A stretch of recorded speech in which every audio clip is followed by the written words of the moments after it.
Okay, we're letting people in.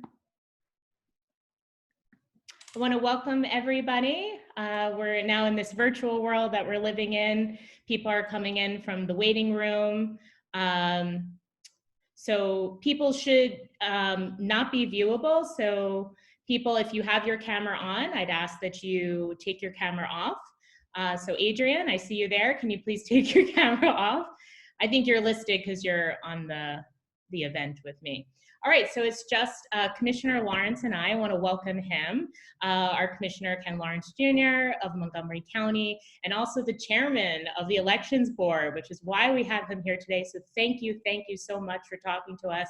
I'm Jamie Mogul. I'm from the League of Women Voters. We are nonpartisan, and we're all about empowering voters. And that's why we're going to talk today about Monco and what Monco is doing, and maybe to temper some of those anxieties and unfortunately a lot of the misinformation. I've been around campaigns a long time, and I've never seen this level of misinformation. So thank you so much, Commissioner, for being here and talking with us. We do have a lot, and we have less than an hour. So I'm really going to get right into it because nobody foresaw a pandemic, right? We have a pandemic.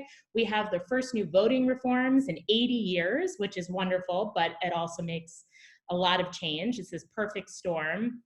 And we also have a major election, probably one of the biggest I know of my lifetime. So there's a lot going on. We also had a primary that maybe had a few hiccups. So I really want to hear from you so that you can let people know, what does the county learn from the primary, and what are you doing to prepare for the general election? Okay. Well, Jamie, thank you for this opportunity. I want to thank the League of Women Voters too. As you said, there's been a lot of misinformation out there. Some of it deliberate, some of it not. Some of it's because we are dealing with a new process with vote by mail, no excuse vote by mail. So to answer your question, what have we learned since the primary? In the primary of 2016, we had 10,000 people who voted by mail-in ballots, which were absentee ballots then. In our June 2nd primary, we had 126,000 people vote by mail. We had 88,000 people vote in person. So we had more people vote by mail than we did in person. And I think a lot of that is due to the fact that we were at the height of the pandemic there. But we realized at the county that we were really going to have two elections in November. We were going to have the in-person election, and we were going to have the mail-in election. So we've reorganized our voter services office. We have a director of the mail-in election now, and he's been working and building a staff underneath him to work solely on the aspects of the mail-in election. We had some problems with our vendor in the primary. We have a new vendor for the general election. We are not working with the vendor that we worked with in the primary. And by vendor, I don't mean to interrupt, but you mean the printer, right? The printer. Yeah. The printer for the mail-in ballots, yes. It took us 17 days to count our ballots after the primary. That is far too long. So we've invested over $1 million in equipment, in high-speed scanners, and envelope extractors. We want to make sure that we count our ballots as quickly and as efficiently as we can. Once we begin counting, and we'll talk about some more, we cannot begin counting ballots until Election Day. But once we begin counting, we are going to count around the clock. So we will have shifts, and we will count 24/7 for as long as it takes. I don't want it to take 7 days. We have to see how many ballots we get in first, but we will certainly have results quicker than we did for the primary election, where we did not have some of the technology that we have now. Well, that's great. So for people who are listening, that means you've invested a lot in learning from the primary and to prepare. So you said how many people have already applied by mail in Monco? We have 200.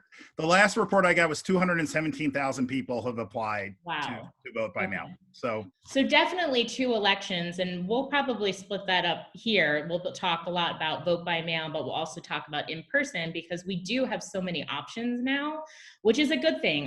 I think people have a lot of anxiety, but I'd like to emphasize people are interested in voting, and that's fantastic. That's what we need to focus on, that people want to vote. And I tell people, you do you, right? Maybe you want to vote by mail. Maybe you want to go in person. That's great. Just make sure you have a plan to vote. So I have been telling people to take a deep breath. Yeah. Just take a deep breath. Make a plan. I don't push vote by mail versus voting in person. The most important thing is to vote, to make sure that you vote and make a plan to do that. Right. So let's talk about, we talked about the first new voting reforms and vote by mail, very exciting. So we have that no excuse vote by mail. So anybody who is a registered voter, and the last day to register is the 19th. So very important to anybody listening, make sure they have that date down. Anybody can vote by mail, and that's certainly a lot in our county, as you said, over 200,000 people. And maybe we should talk, there's been a lot in the news and it seems elementary, but it's really important to talk about how to vote by mail, right? Like the specific instructions, because we don't want anything to interfere or possibly be a cause for somebody's vote not to count. And when I say that, I don't want people to freak out because we're giving you all the information. So I thought I'd ask you, what do you tell people? How do you vote by mail? Well, I tell people to follow the directions. There will be directions when you receive your ballot, and follow them closely. We've been hearing a lot about naked ballots lately. The naked ballots are, you will have a privacy envelope with your ballot. You need to put your ballot in that privacy envelope, seal it before you put it in the outer envelope, and then sign and address the back of that envelope. You know, we have people who put their birth date on there. They put their social security number on there. No, we need your signature on that envelope. We can contact people if they don't sign or address people. We can call people and try to get that fixed. With the privacy envelope, we won't know about that until Election Day. In the primary, we were allowed to count ballots that did not have the privacy envelope. The Supreme Court has ruled that we cannot count ballots that do not have that privacy envelope. So we estimate that there would have been several thousand ballots that we could not have counted in the primary because it did not have that privacy envelope with it. So really important for those who are listening and then telling their friends, their family, their neighbors, you must use both envelopes, really important. So that white envelope, the secrecy envelope that doesn't have any writing, and then putting it inside the declaration envelope. And then also we want to emphasize, I don't know why people get creative, but you're going to fill in the bubble with dark ink and no X's or check marks. It's not the time to get even creative with your signature, because I've seen people they just initial it, right? And you want to use your standard signature that you use to either register to vote or get a license. Now there is something on there, I know my dad might need help filling out, if he has a shaky hand or so forth. There is an option, right, on the envelope should you need help filling out that declaration. Yes, there is.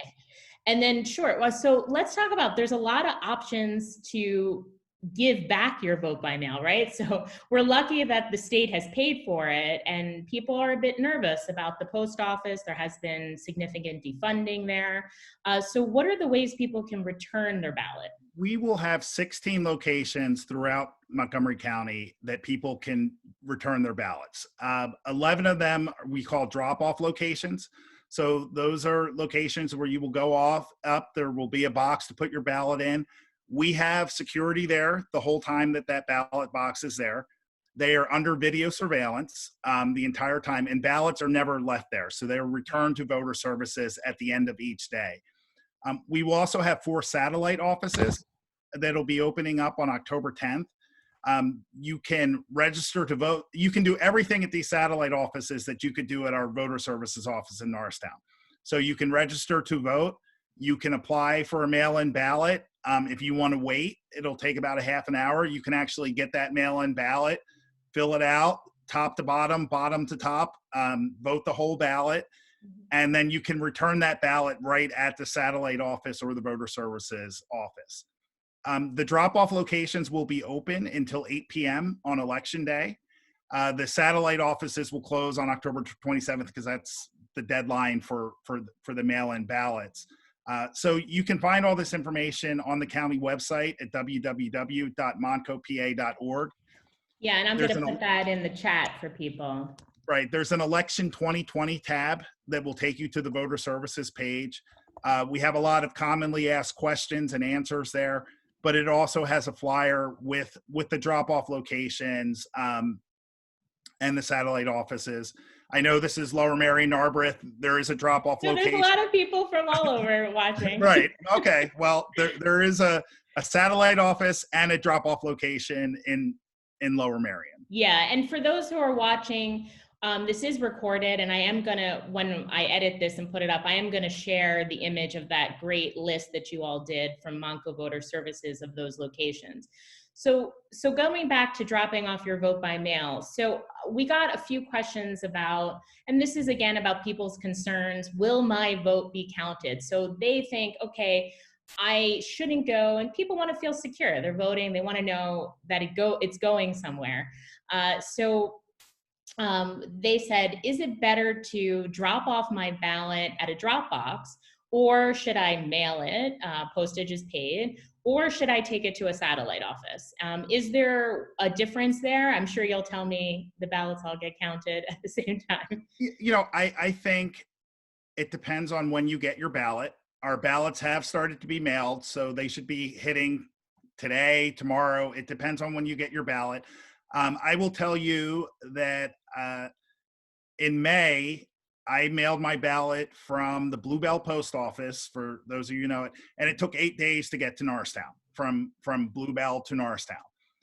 So when I get my ballot, I'm going to use one of the drop-off locations and do that. But once again, it's up to you to decide to do that. I don't think there's a difference between the drop-offs and the satellite offices. We cannot control what happens once it gets put into the PO box then. So, Yeah. So on that note though, if I come to a satellite office, will there be like a separate line to do a drop off, as opposed to, like, if I was to go to Norristown to the elections office, I wouldn't need to wait in line to register or do something else, but there would be a separate place that I could. There's a counter there and they'll get you through. Yeah. Okay, great. Now, do you get some kind of receipt, or do you recommend that people use the ballot tracker that is part of votespa.com? Yeah, if you registered with votespa.com, you will actually get an email when your ballot is time-stamped and marked into voter services. So you'll get an email if you use a drop-off location. You'll get an email that night or early the next morning saying that your ballot is there. And then you'll also get another email on election day when your ballot is counted then. And you'll be able to go and see your complete record as to when you applied, when it was initially mailed out, when it was received at voter services, and then when it was counted. And again, that's for people, it's on votespa.com. I like to call it the vote spa, probably the only spa people are visiting right now.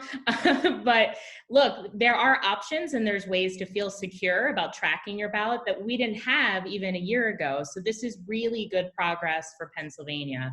I want to get back also to the signature matching.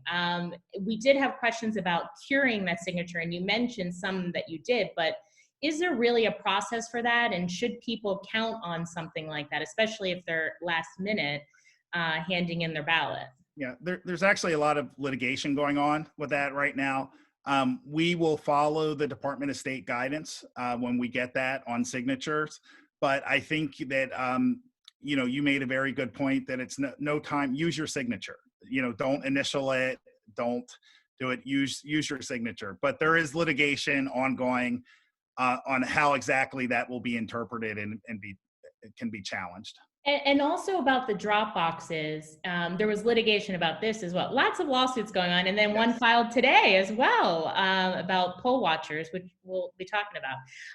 But it's really important that under PA law, only I can give my ballot into the Dropbox, right? Yes. Okay. So now what if I had, somebody who was elderly or disabled? There is a form, right? There is an affidavit on the website that you could print out and use that. But I will tell, and we've got complaints about it in the primary. Our guards will only let you put one ballot in the box. And once there was a husband and wife, and he made the wife get out of the car to put her ballot into the box. As I said, I've heard that we are going to have watchers at those locations. the ballot harvesting is what they call it. If you have multiple ballots, it's illegal. It's against the election code. County security will not let you put more than one ballot into the drop-off location. And you Right. cannot return more than one to a satellite office unless you have the affidavit that you Okay, and again, that's available for anybody watching. That's available again on the Monco Voter Services Yes, website, it is. that form. And one more thing, we got a question about this, and I thought it was interesting. People think these drop boxes are kind of like a post office box. It's not like, so my Dropbox will be in Ludington Library. It's not like I can go there in the middle of the night and drop off my ballot, right? No, the ballot will not. The ballot box will not be there in the middle of the night. The ballots get removed every night. You have to do it during the hours that are there because that's when we have the security there and that's when the video surveillance is there. But they will not just be out 24/7. That's good to know. And then, so we've talked about how ballots can't be counted, and this is part of an ongoing, it was part of litigation. We're hoping maybe the legislature will do their job and change this I've given up to hope. allow for canvassing. And canvassing is that arduous process, right? Where you open, you sort, you verify signatures. That's really the time consuming part of this ballot process, the canvassing and counting. Maybe you can tell us a little bit, because people aren't aware of this, like where does that happen? How are you prepared for it? And where do you keep the ballots? Because there's a lot of misinformation that the ballots are just out there somewhere and nobody's watching them. Now, when ballots are returned, they are locked and secure. They are time stamped, logged in. They are locked in secure cabinets. They are under 24-hour video surveillance. We cannot begin the process that you talked about until 7 a.m. on election day. So yes, most states with mail-in voting now, they can start earlier, some as much as 2 weeks earlier. Pennsylvania has remained at 7 a.m. on election day. I've given up hope that it will happen and change, but it's something definitely that we will need to look at moving forward with the sheer number of ballots that we are receiving. People are not going to have results on election day, which we've become accustomed to. Okay, so the ballot, and I know you all got a very large new space to accommodate all of this tabulating and sorting and the canvassing. And you did say you're going to be doing 24/7. Will the numbers, you get this a lot, particularly from watchers who may ask, and I know because I've worked on campaigns before, watchers want to know the numbers, right? Because at a polling location, you can tell the numbers, right? Because we print out the roll tape. But will there be anything like that from Monco? Will you be releasing any numbers periodically?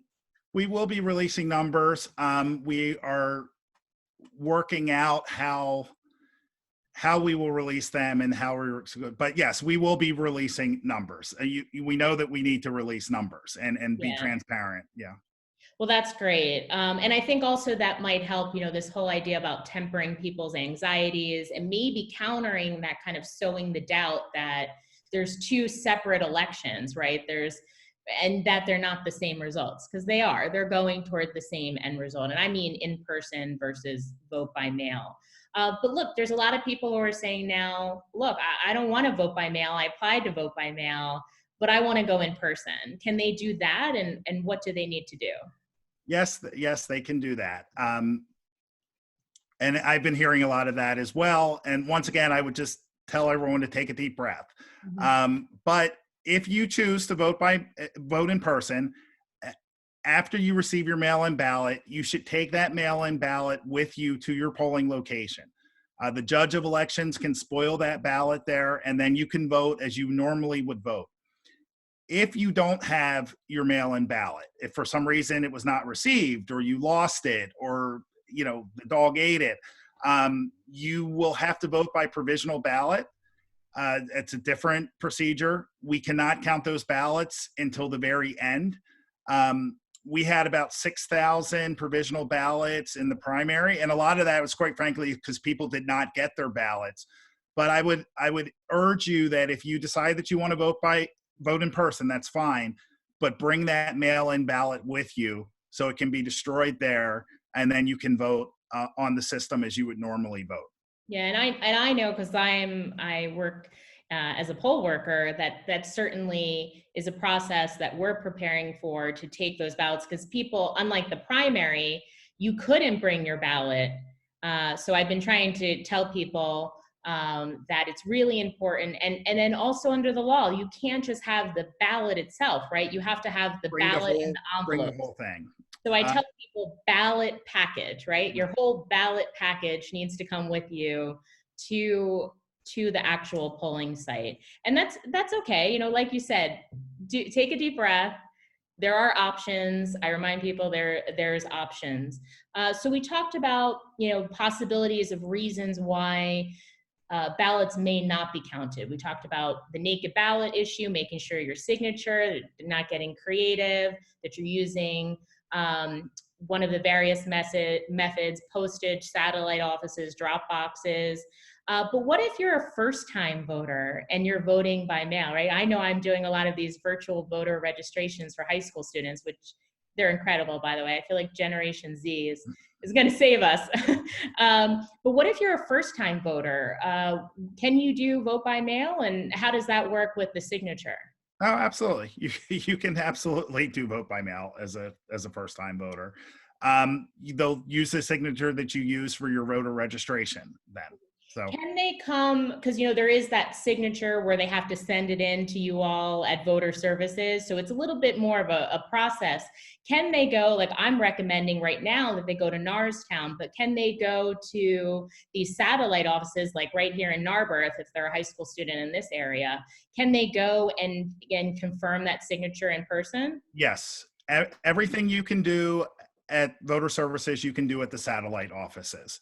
And you can actually go and register to vote, apply for your mail-in ballot, wait for it and do that. I will tell you that that'll probably take about an hour to do. Okay. So, I mean, even if you can register online beforehand and do that, but you can do all of that at the satellite offices or our voter services office in Norristown. And so are we're talking about satellite offices now, which are just fantastic that we can expand the possibilities and the options for people. Are these a form of early voting? I mean, it's gotten underway. I know people are anxious here because it's gotten underway in Philly and even became national news. Is this some kind of form of early voting? I technically don't call it early voting because your vote still is not going to be counted until election day. Right. Okay. But it is a way that you can completely, if you're concerned about the Postal Service, it's a way you can completely remove the Postal Service from the equation. You can do it all there in the office. I will caution again that if you're looking to register and get a mail-in ballot and do all that, it's probably going to take about an hour because it's not like ordering a cup of coffee. But, you know, your ballot will be left there, and then we will count that on election day. So Yeah. you don't have to worry about anything on election day. So I guess you can call it early then. But Yeah, for a that's lot of people, unsafe. a lot of people feel that vote is counted like right there and then, and it's not. It's still not counted until election day or when we get to it. And I know a lot of people have asked me, I applied, and I know the answer to this, but I want you to tell them. I applied for vote by mail. I'm nervous I haven't gotten my ballot. Can I go into the elections office or the satellite offices and request my vote by mail ballot in person? No. No. If you've already applied, then you have to wait to get your ballot. And no one's gotten their ballot yet, by the way. So I know, I keep checking, right? I keep checking. And hopefully that will start to happen very soon. But wait for your ballot. Wait for your ballot. If you've gotten the email and it's been that you can cancel that and do that. But I would encourage people to wait for their ballot. Well, you brought up canceling. That's good. We didn't talk about that. So I know that definitely makes more work for voter services, but there is an option. Look, we have enough time right now before this whole period closer to election day. So if I decided, I don't want to vote by mail anymore, I'm going to vote in person, there is an option to fill out a form and cancel your vote by mail status, correct? It depends. If Okay. you do it if you do it before we have printed the label for you to go out, then you can cancel it. But once we print that label, you will be noted as a vote by mail person. So, so now would be the time, because hopefully, as I said, that first 217,000 will take a couple of days to get out, and then we'll be turning them around every 24 hours. Then, once we get this first wave out. Yeah. That label, I want to go to that because there's a lot of misinformation, even unfortunately from our own president, about voting twice. So I just want to say to anybody watching, it is illegal to vote twice. So that cannot happen. But that label you talked about, that's really important because that's, in a sense, this tracking mechanism. So I can't go in person and decide I want to vote twice, right? No, you can't. There's a barcode there.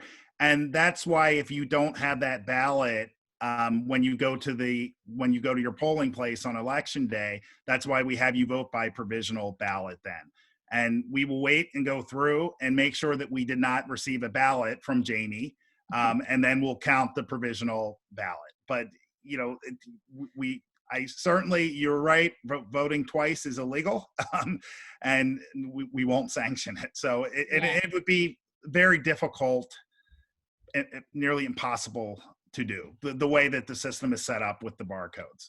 So me as a poll worker, I'll say that we have these supplemental lists and we can see your status. We can see that you voted by mail. So often, somebody might come in, and this is a very common scenario. And this is what we as poll workers, we're training, we're preparing to do. That if somebody comes in and they're like, oh, I don't know if I vote. I mean, you'd be surprised. I don't know if I voted by mail. I don't think I got a ballot. Well, we can actually tell that. And that's too, this kind of checks and balances on the system, right? To make sure people don't repeatedly vote. Yes. Yeah. Okay. So we've talked a lot about vote by mail, but we can still vote in person. So let's switch gears and talk about voting in person. And as I said, I'm a poll worker. I think it's exciting, but there's some differences from the primary, right? That we had consolidated polling locations. So are there any more consolidated polling locations? So typically in Montgomery County, before the primary, we would have 352 polling locations. Due to the pandemic, we had to reduce to 140 polling locations for the primary. And a lot of that was because, quite frankly, we didn't have poll workers to cover locations, and we had some locations. Most polling locations are going back to where they were previously. We're still working. We had about 50 locations throughout the county that they were senior living facilities or senior centers, or they just didn't want to be polling locations anymore, that we are working to replace. But if you go to our website, most polling locations have already been set, and we've gone back to the old polling locations wherever and whenever possible. Every voter in Montgomery County will receive a letter with your polling location. So even if it's going back to your old one, if it's a new one, it doesn't matter. If you're a registered voter, you will receive a letter over the next few weeks that will tell you where your polling location is. But quite frankly, it's on the website now and you can find it now, but we don't want it. People have quickly forgotten, old polling location now. They're like, well, is that where I did in the primary or where I did for the 20 years before that?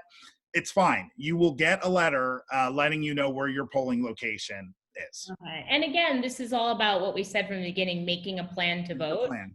Don't wait till, if you're a person that does go on election day, don't wait till the night before, even the morning of, to find out where your polling location is. Hopefully you got that letter and people will be getting it. But a lot of people, I don't know, they let their mail stack up. Maybe they're not looking at it.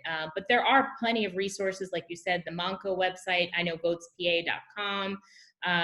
They also have a link to that, and they'll be updating it on the DOS side. And there's vote411.org from the league, where you can actually plan and see top to bottom, top down ballot, all the candidates that are running in the particular races, and link also to find out your polling place. So just a plug there about some good resources from the league. So back to voting in person. We talked that there's very few changes, but what about poll workers? I'm a poll worker. I went outside of my area to help out in the primary. Can I do that? And how are you doing with getting poll workers? You know, it's in the news and it's a concern. We are actually doing really well with poll workers in Montgomery County. I think the pandemic helped with that. I think the primary made people aware of it, where maybe citizens have taken it for granted. And for a long time, we've let a small percentage of our citizens carry the bulk of that. So I thank you for being a poll worker.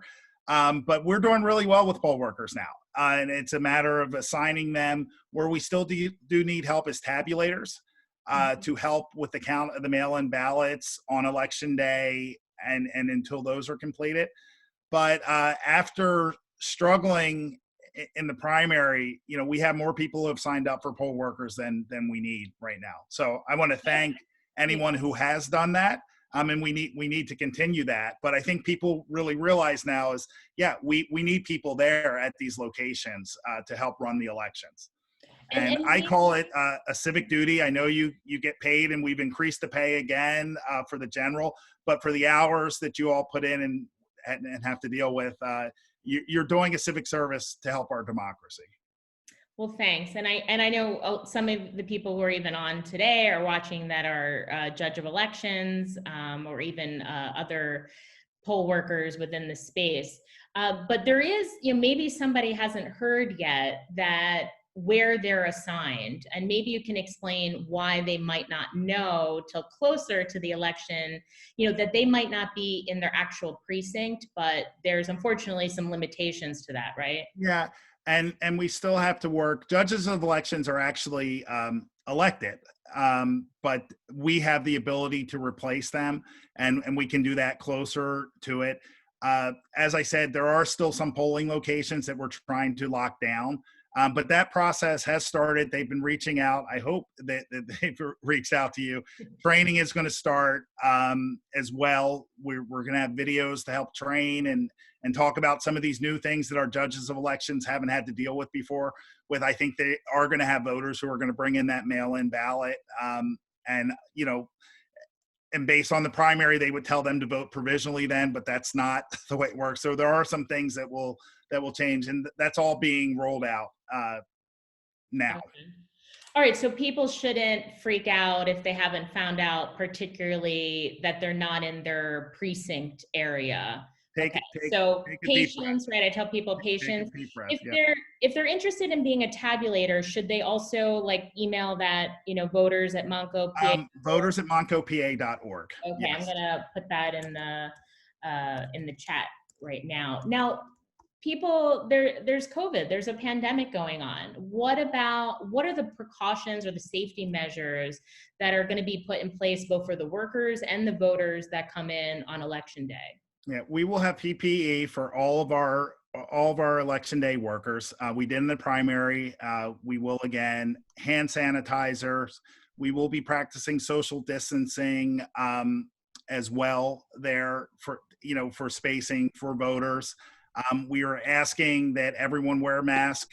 We cannot require that a voter wears a mask because there might be medical reasons for that, but we will have masks available as well for voters who may not have one. I don't know who doesn't have one at this point, but if someone does not, you'll be surprised. We will certainly offer that.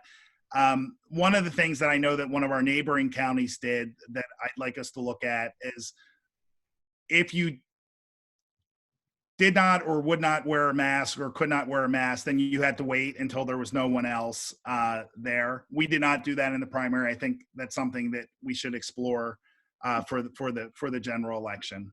Yeah, I know certainly when I worked the primary, we did have people who refused to wear a mask. We did offer them as we had some extras that were in our box, but we knew to make sure that people were at a distance and to wipe down any pen that they may use or space that they were writing in, spraying down. You all give us a lot of that, the aerosol spray. So there are precautionary measures.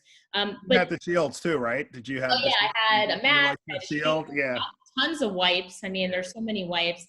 And I know the league, we're working with voter services. One thing that came up is that you can't lick an envelope, right? So we had all these provisional envelopes. And so that was something that we said to voter services, hey, like, I have a shield and a mask on. I can't lick an envelope. So that is something that you all have prepared for the poll workers, right? That it's going to be either a glue stick or a self-adhesive envelope. So there's practical things we have to think about now on election day that we didn't have to before. More pens. Okay, We have great. to have more pens. Yes, but yes, I've heard about the envelopes, and I know that's being worked on. Yeah. So unfortunately, this is something else. And I say unfortunately because this is also this is unprecedented that there's this fear about going to the polling place, that there may be voter intimidation, voter harassment, even unfortunately violence. So maybe you can just tell us, what are you preparing? Are you doing trainings for that? And what are the rules around that in Pennsylvania? Yeah, it's really unfortunate that this has become an issue and it's such a concern for people. Quite frankly, it's a concern right now for the drop-off locations. So we're not even at election day, but people are concerned about what's going to be happening at the drop-off locations. We're working very closely with our district attorney, Kevin Steele, who will have a hotline for people to call in with. And once again, we're not waiting for election day. I mean, it could happen Right. tomorrow. If someone is going to drop off their ballot at a location, they should not feel intimidated. They should not feel that they have to pass through people. So we're going to have an active and vigorous plan for that, working closely with the district attorney, working closely with our constables to make sure we have constables at the polling locations. But it's something that we cannot tolerate in Montgomery County. And under PA law, going back to the polling places, you're not allowed to have police inside, correct? No, we Right. cannot have police there unless they are coming there to protect the peace. Okay. And then another thing about this kind of voter intimidation, that I've done election protection work quite a bit, and I want people to know, not just the district attorney, but there are resources for you. I'm gonna type the 866 our vote.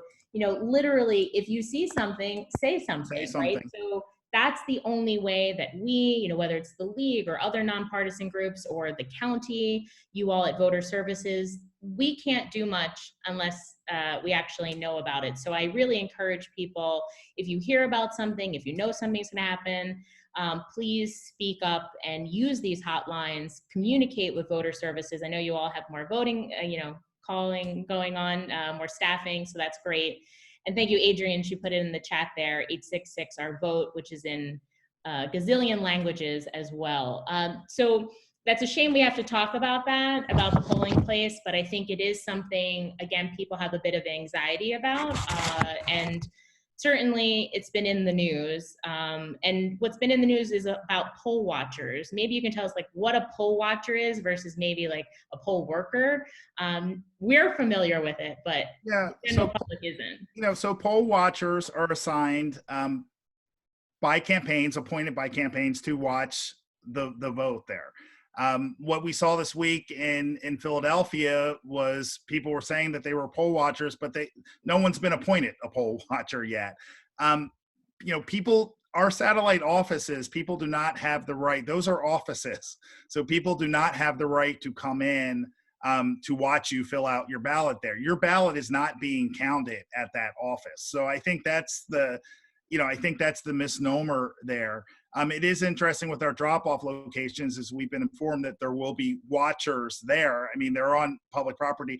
We're developing guidelines, and once again, we will not allow voter intimidation to cross over on that. And I know you all are preparing, because I'm working with Voter Services. You're preparing also to instruct poll workers, particularly the judge of elections, that they have control over that environment inside. That's under the election code. So if there's any interference with voting in any way, and it doesn't matter the party, right? If it's a watcher and they're interfering, the judge of elections does have the right to rescind that certification and ask them to leave, Yes. correct?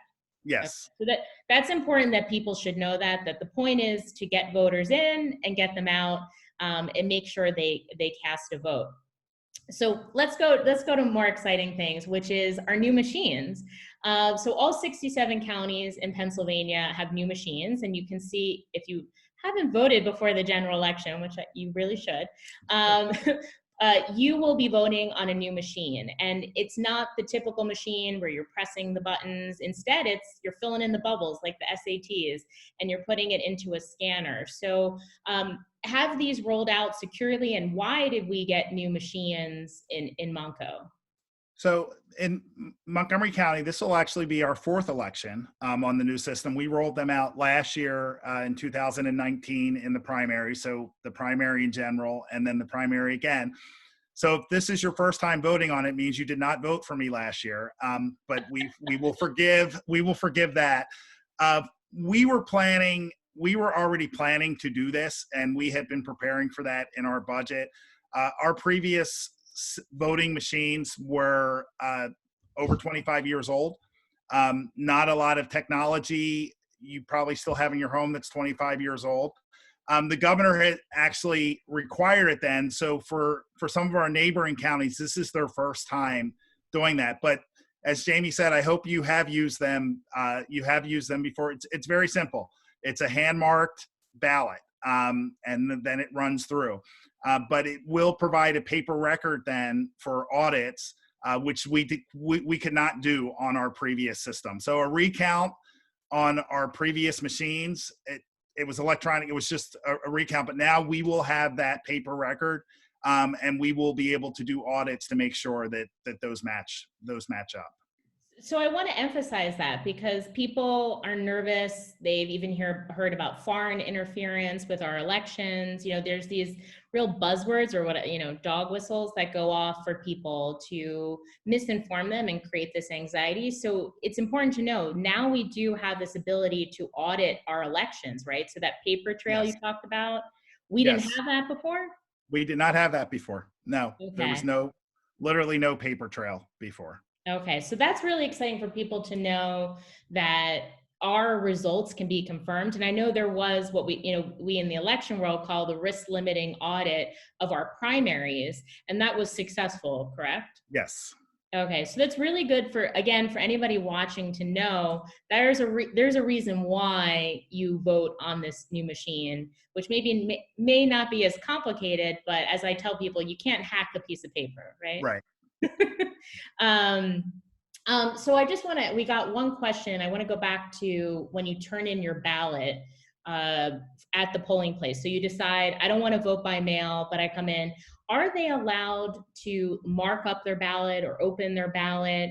Does it matter that they've maybe done a test case and filled out some of the information? As long as they have the ballot and the envelope, are they allowed to turn that in if it's marked up?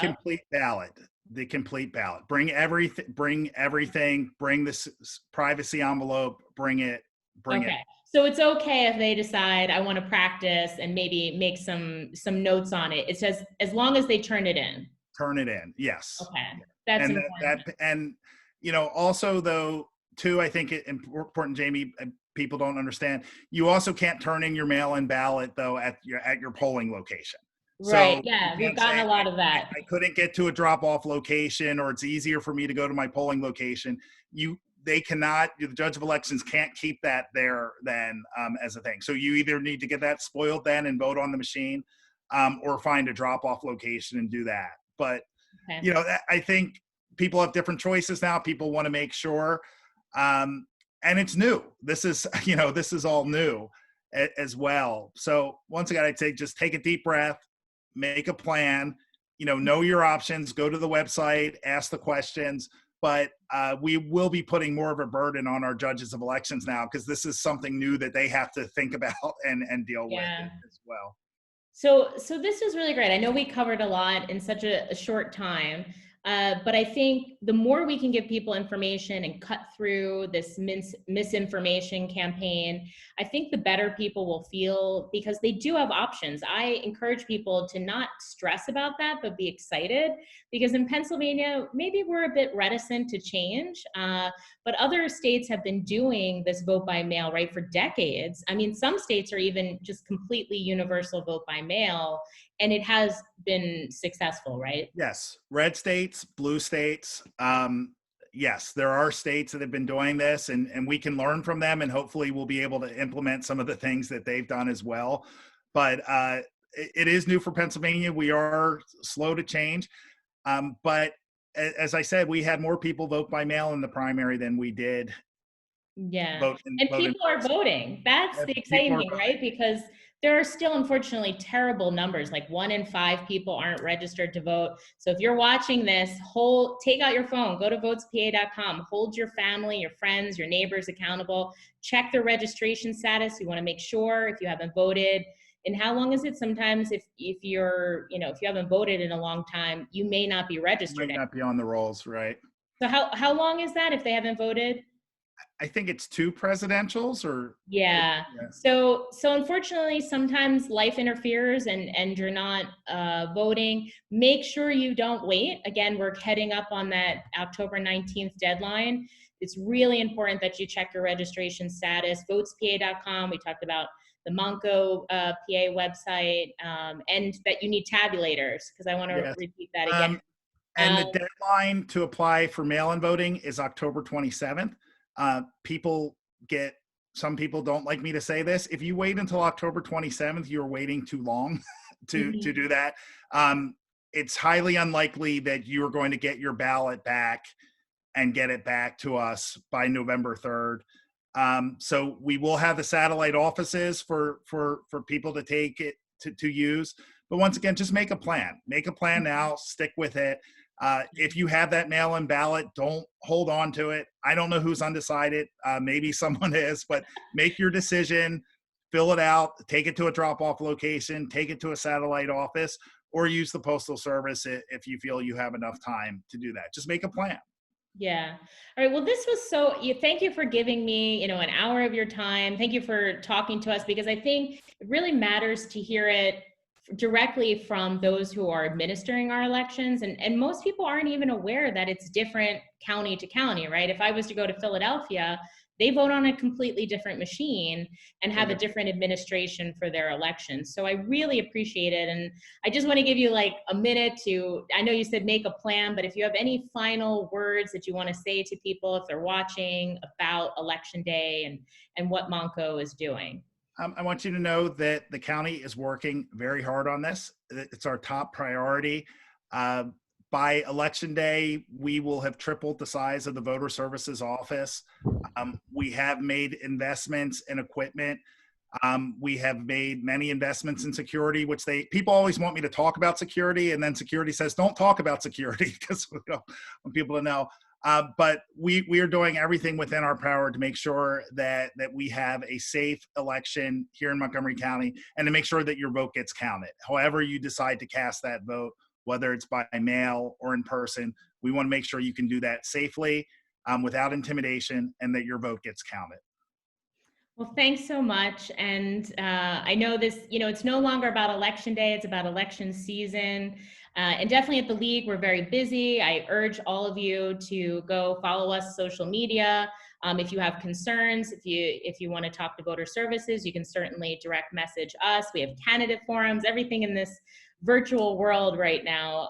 But in some ways, it allows us to maybe cut some time out and talk to each other directly. And I want to make sure that people understand this is an exciting time. It's not to be a time filled with anxiety. That your vote is your voice, and make sure that you have a plan, as the commissioner said, and that you challenge your friends and your family to work together about what's your friends, what are they doing for their plan to vote. And it's no longer just about the third, right? That it's election season. So get involved and get ready. Jamie, can I add one more thing? Yeah, of course. Get your information from trusted sources. Yes. Get it from the county, the League of Women Voters. social media is not always the best place. Your neighbor down the street posting something just try to make sure you get your information from trusted sources.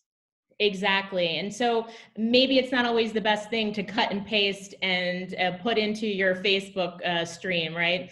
Or your feed on Twitter. So know where that information is coming from. Is it coming from voter services? Is it coming from the League of Women Voters or the NAACP? These are all important resources for us. So again, thank you so much. I'm very excited for elections. And I think everybody should be excited too, not so scared. Thank you, Jamie. All right. Thanks so much. Thank you, everybody. Thanks, Ken.